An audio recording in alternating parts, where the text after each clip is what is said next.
Welcome to our dental classroom pharmacology session. I am Dr. Sumathi Jones, Professor and Head, Department of Pharmacology. Let's start with NSAIDs. What are NSAIDs? These are drugs which are not steroids but possess anti-inflammatory property. They are non-steroidal anti-inflammatory drugs. Their widespread use stems from their effectiveness in treating a variety of conditions ranging from mild headaches to chronic arthritis. They are mainly COX inhibitors. What is COX? COX enzymes are nothing but cyclooxygenases. These are key enzymes involved in the conversion of arachidonic acid into prostaglandins, which are the mediators of pain, inflammation, and fever. And also, in addition, they maintain the normal cellular functions. Coming to types of cyclooxygenases, COX1, COX2 and recently COX3. COX1 is constitutive enzyme. It is located in most of the tissues, which include stomach, kidney and platelets. Coming to functions, they protect the gastric mucosa, they regulate the renal blood flow and supports the platelet aggregation. Coming to COX2, it is located at the site of inflammation. Mainly, it is involved in inflammation, pain and fever. It gets activated by cytokines, growth factors and inflammatory stimuli. Coming to COX3, it is located in the brain and it has main role in fever. Comparing COX1 and COX2 functions, as such COX1 has constitutive expression, it has a protection effect in the gastric mucosa and it is widespread in the tissues. Coming to COX2, it is inflammation induced, it mediates pain and it has tissue specific roles. Coming to non-steroidal anti-inflammatory drugs, they are reversible inhibitors of COX1 and COX2 enzymes except aspirin. Aspirin is the only drug that irreversibly inhibits both the enzymes. Coming to prostaglandins in detail, prostaglandins are lipid compounds that play a crucial role in the inflammatory response. They are synthesized from arachidonic acid, a fatty acid released from the cell membrane phospholipids by the enzyme phospholipase A2. COX enzymes then convert arachidonic acid into prostaglandin H2, which acts as a precursor for prostaglandins and thromboxanes. By inhibiting COX enzymes, NSAIDs prevents the conversion of arachidonic acid into PGH2. Thus, it reduces the production of prostaglandins such as prostaglandin E2, F2, I2, TXA2 and so on. Coming to prostaglandin E2, it is mainly involved in pain, fever and inflammation. It sensitizes the pain receptors, increases the body temperature and promotes the vasodilatation and edema. PGE2 and F2, they are involved in contraction of human uterus and they are more sensitive during pregnancy. Prostaglandin F2, it reduces the intraocular pressure and it facilitates the drainage of aqueous humor. Prostaglandin I2, that is prostacyclin, it inhibits the platelet aggregation, promotes vasodilatation and protects the gastric mucosa. And thromboxane A2, it promotes the platelet aggregation and vasoconstriction. The steps involved in this prostaglandin secretion include conversion of arachidonic acid into prostaglandin H2, which then through isomerase gets converted into other prostaglandins like PGE2, I2 and so on. So, as soon as there is tissue injury or inflammation, the cell membrane phospholipids gets converted into arachidonic acid through the action of phospholipase A2. This arachidonic acid through the action of COX enzyme gets converted into prostaglandins. The prostaglandins are the mediators of pain, inflammation and fever. Non-steroidal anti-inflammatory drugs, they do inhibit the enzyme mostly reversibly except aspirin. So, based on the inhibition, we do classify the NSAIDs into non-selective COX inhibitors, preferential COX2 inhibitors and selective COX2 inhibitors. Non-selective COX inhibitors are further classified into salicylates, propionic acid derivatives, phenamates, enolic acids, acetic acid derivatives and pyrazolone derivatives. Under salicylates, the commonest example will be aspirin and methyl salicylate. Under propionic acid derivatives, we have ibuprofen, naproxen, ketoprofen and so on. Coming to phenamates, the example is mefenamic acid. Enolic acid derivatives includes piroxicum and tenoxicum. Acetic acid derivatives includes ketorolac, indomethacin, nabumetone and so on. Pyrazolone derivatives are phenylbutazone and oxyphenbutazone. So non-selective COX inhibitors will inhibit both COX-1 and COX-2 enzyme.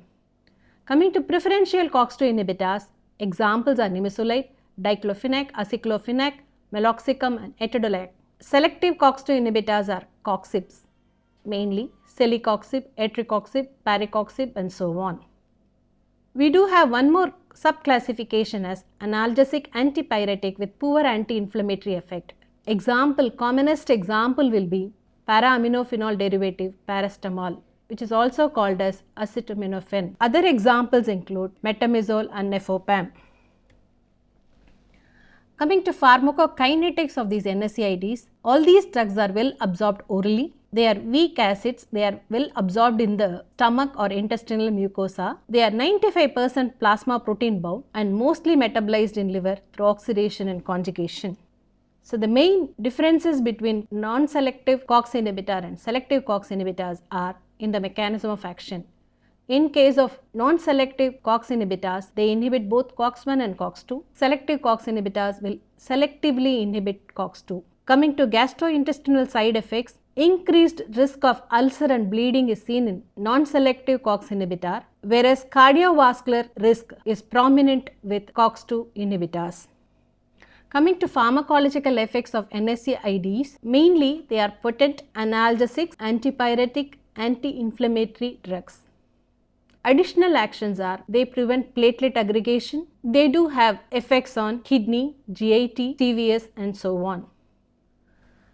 So let's go in detail about analgesic effect. In general, prostaglandins will directly activate the pain receptors, sensitize the nociceptors, and it will also increase the inflammation and edema. All these will contribute to pain. NSAIDs will inhibit prostaglandin secretion and will also reduce the pain as well as inflammation. So it can be used in dull, mild and moderate pain. Commonly used drugs are paracetamol, aspirin, ibuprofen and so on for headache, migraine, dental pain, common cold. Coming to antipyretic action of NSAIDs, fever is rise in body temperature. It is a complex response to infection or inflammation. Pyrogens are the substances that will raise the body temperature. So what will these pyrogens do? We know that in hypothalamus, thermostat, the temperature regulating center, balances between the heat gain and heat loss. So these pyrogens will alter the thermostat and will cause rise in body temperature. Our NSAIDs will reduce the body temperature by preventing the activation of prostaglandins by pyrogens. As the prostaglandin secretion reduces, body temperature will reduce due to excessive vasodilatation and sweating, which is a heat loss process.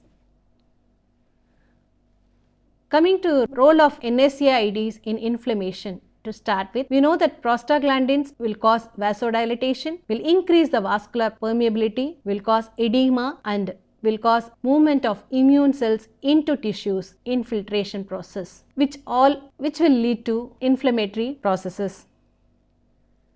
NSAIDs will prevent the prostaglandin action and minimize the inflammatory response. In addition to inhibition of prostaglandin, NSAIDs will also inhibit lipoxygenase pathway, will inhibit cytokine production, neutrophil action, and in addition it has nitric oxide effects. So the major role of NSAIDs are anti-inflammatory, antipyretic and analgesic effect.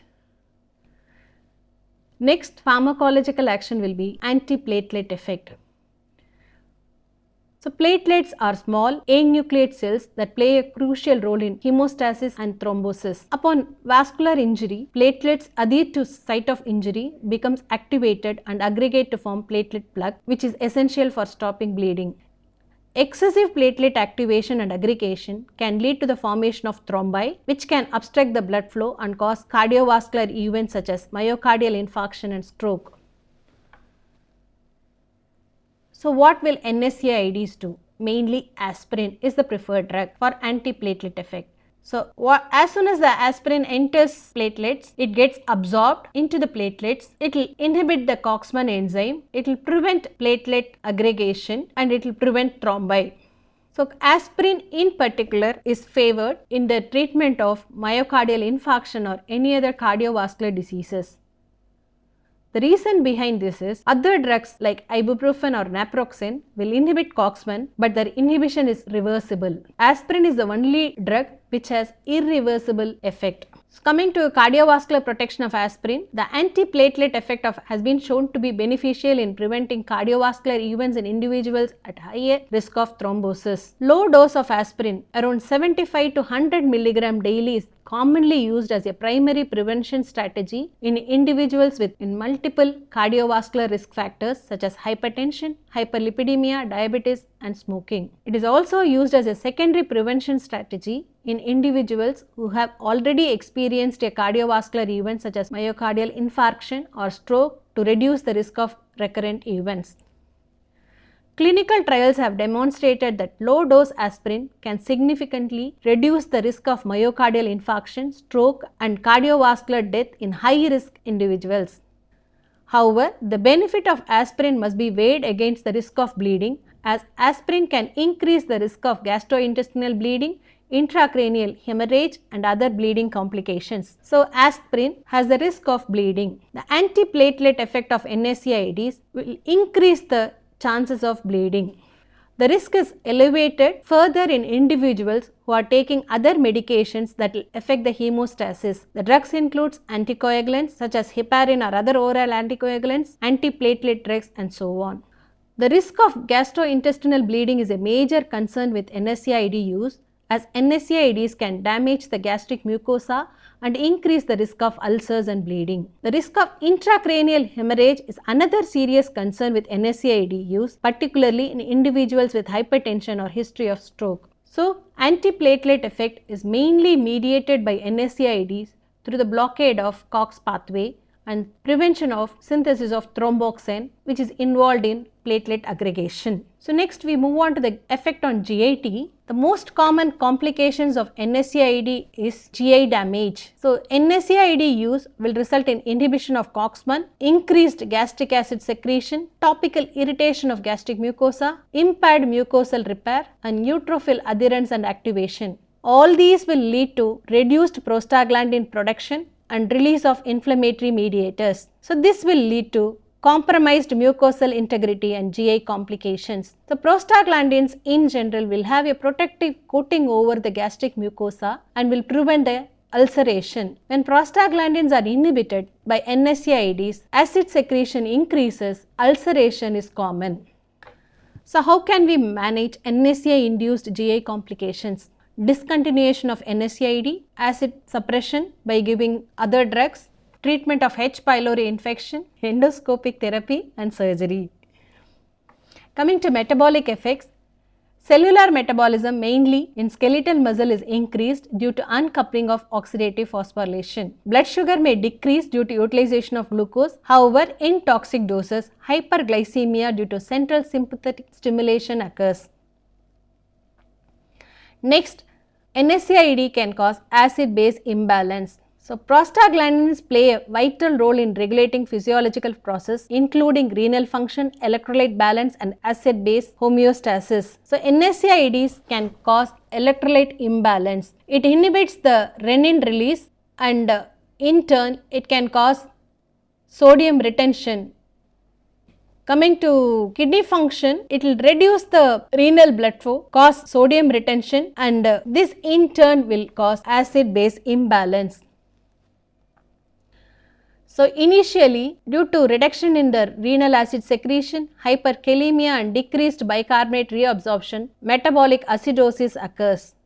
To compensate bicarbonate stimulation, sodium retention will result in metabolic alkalosis. Excessive stimulation of respiratory center fluid retention can cause respiratory acidosis and alkalosis.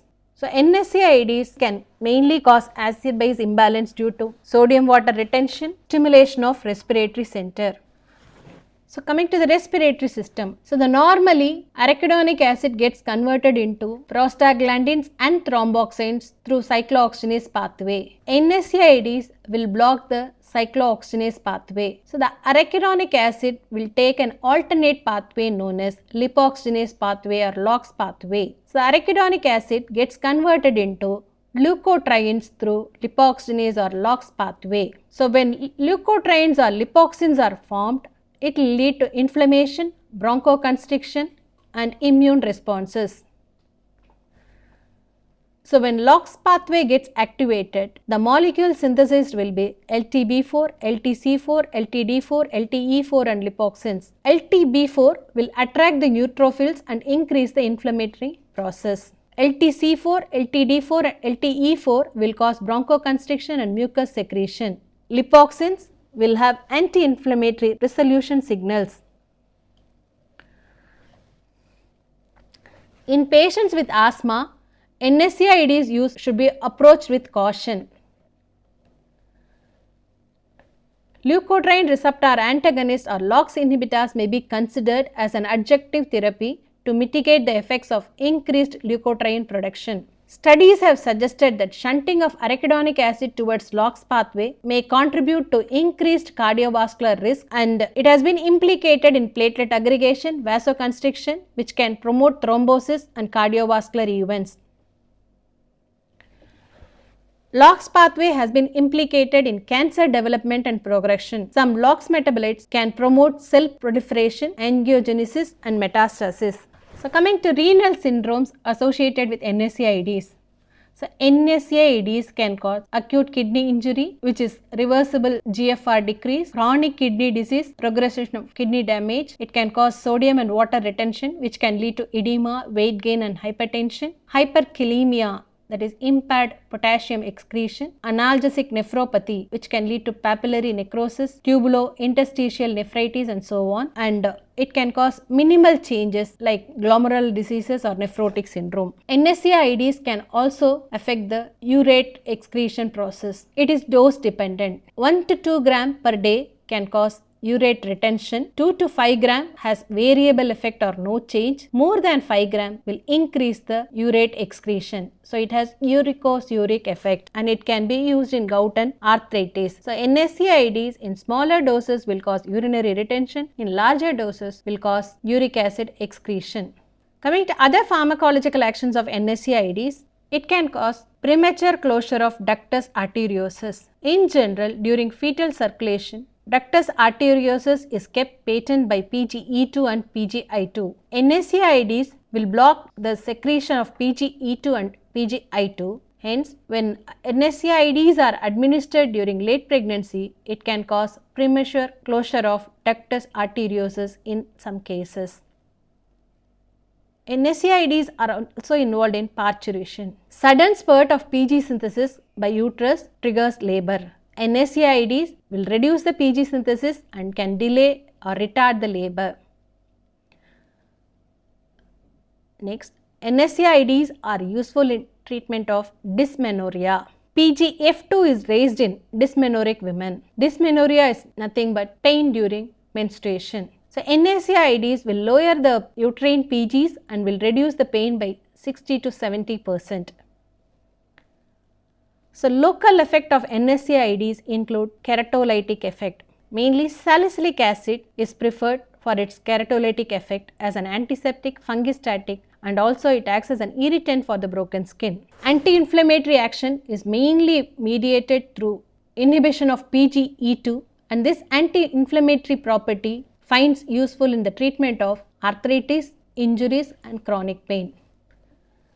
Antipyretic property again is mediated through PGE2 in CNS, which in turn will raise the body temperature. So NSAIDs will block PGE2 in CNS and will reduce fever. Coming to analgesic effect, mainly PGE2 and PGI2 is involved as mediators of pain. So NSAIDs will reduce PGE2 and I2, will reduce the pain and can be used as an analgesic in the treatment of headache, myalgia and dysmenorrhea. So anti-platelet effect is mediated through suppression of thromboxane synthesis. So this property of NSAIDs can be utilized in the treatment of myocardial infarction, stroke prevention. Aspirin is the preferred drug. Coming to uses of NSAIDs in detail, so it can be used in the treatment of chronic inflammatory diseases like ankylosing spondylitis. It can be used in reduction of inflammation in conditions like arthritis and bursitis. In arthritis, again, both osteoarthritis and rheumatoid arthritis can be treated with NSAIDs. Post-operative pain is best treated with NSAIDs. NSAIDs are useful in treatment of pericarditis, the sac surrounding the heart. NSAID is the most preferred drugs in the treatment of fever. Other than that, NSAIDs are preferred in musculoskeletal injuries like sprain, strain and so on. And from mild to moderate pain like headache, muscle ache, NSAIDs are the preferred drug, and it is also preferred in the treatment of menstrual cramps during menstruation. Coming to adverse effects of NSAIDs. As we have discussed earlier, it can cause stomach upset, heartburn, ulcer in GIT. In cardiovascular system, it can cause stroke and heart attack. It can cause fluid retention and cause swelling in the legs and ankles. Due to increased bleeding risk, it can interfere with the blood clotting and raise the bleeding risk in gastric mucosa, brain and other areas. NSAIDs also can cause allergic reaction such as rash, itching and difficulty in breathing. Due to its effect on acid-base balance, it can also impair the kidney function, especially with pre-existing conditions.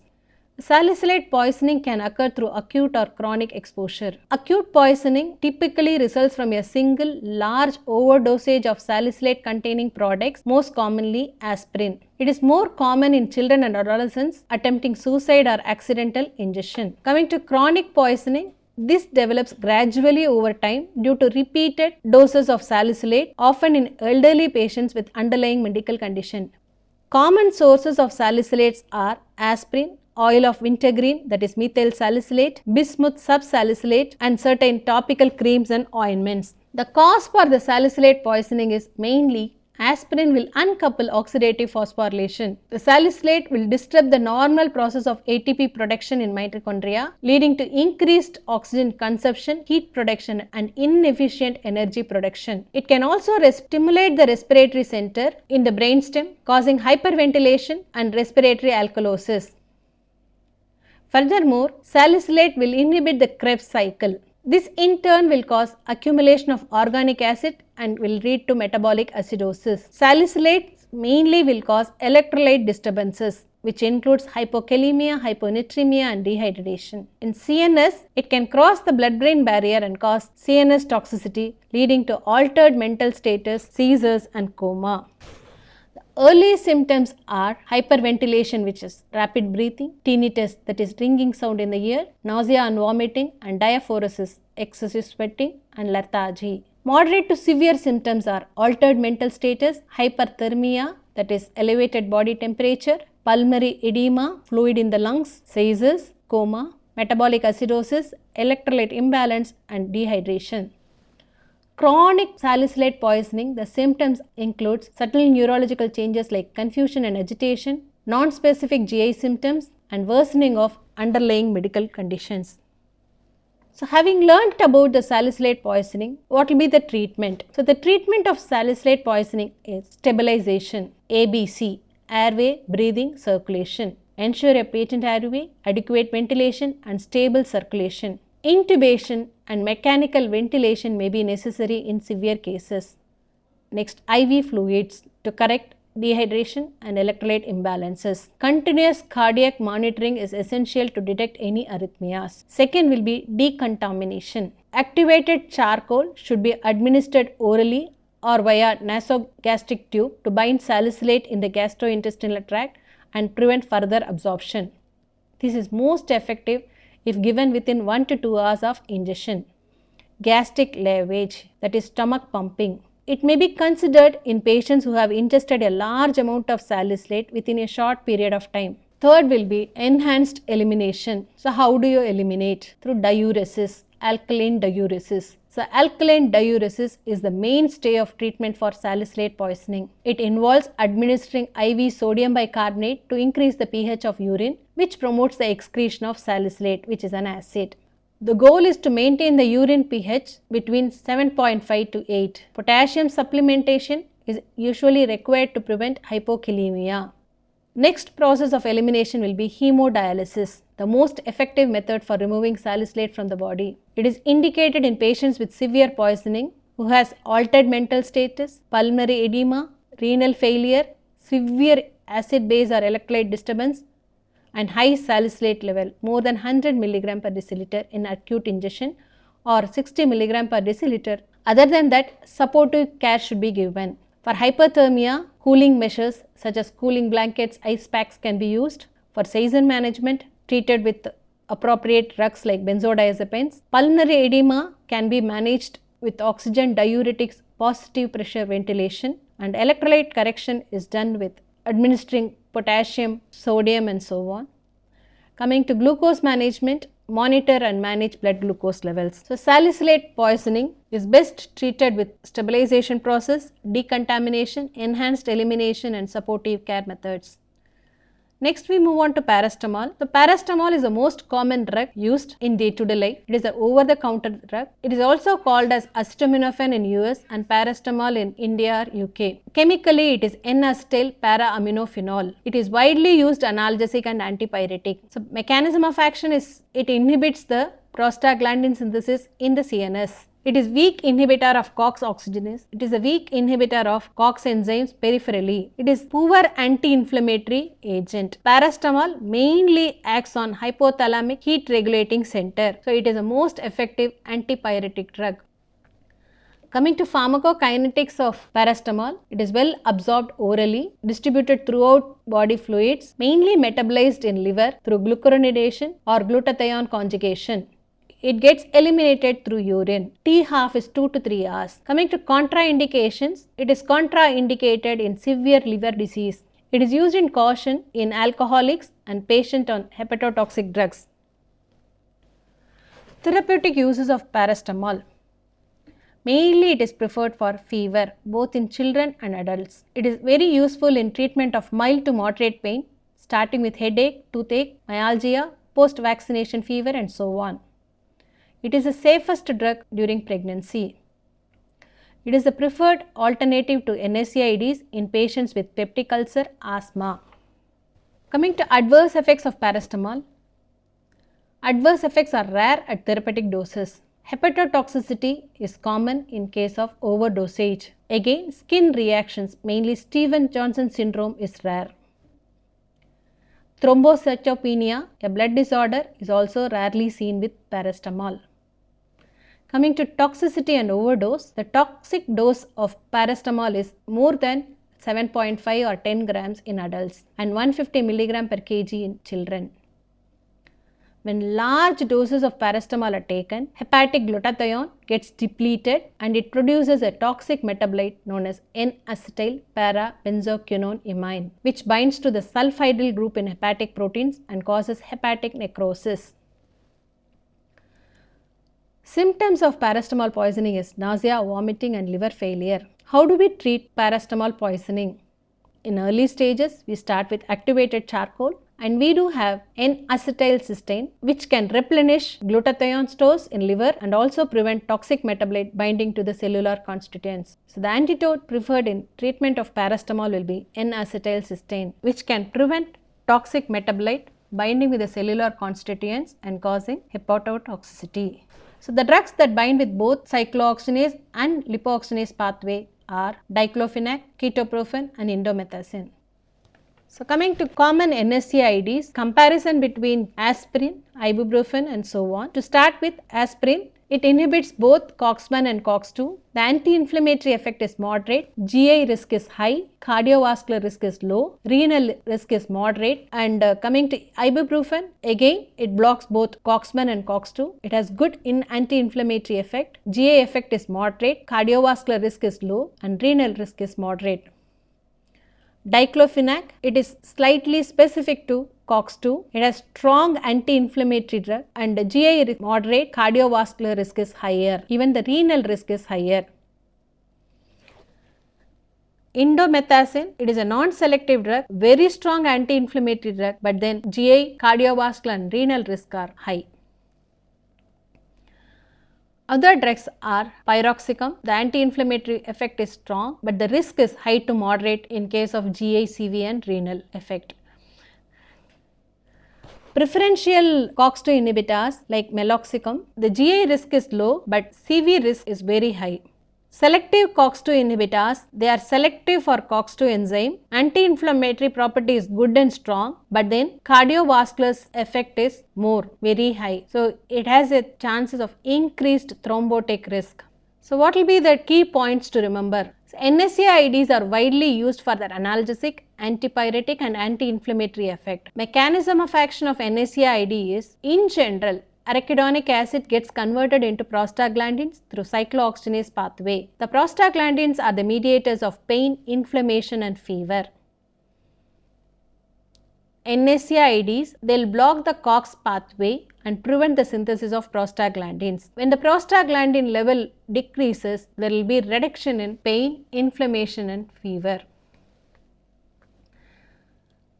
COX enzymes exist in two forms, COX-1 and COX-2. The drugs can inhibit enzymes selectively or non-selectively. Based on that, we do classify NSAIDs into non-selective COX inhibitors, preferential COX-2 inhibitors and selective COX-2 inhibitors. Under non-selective, we have aspirin, ibuprofen and so on. Under preferential COX-2, we do have diclofenac, aceclofenac and other drugs.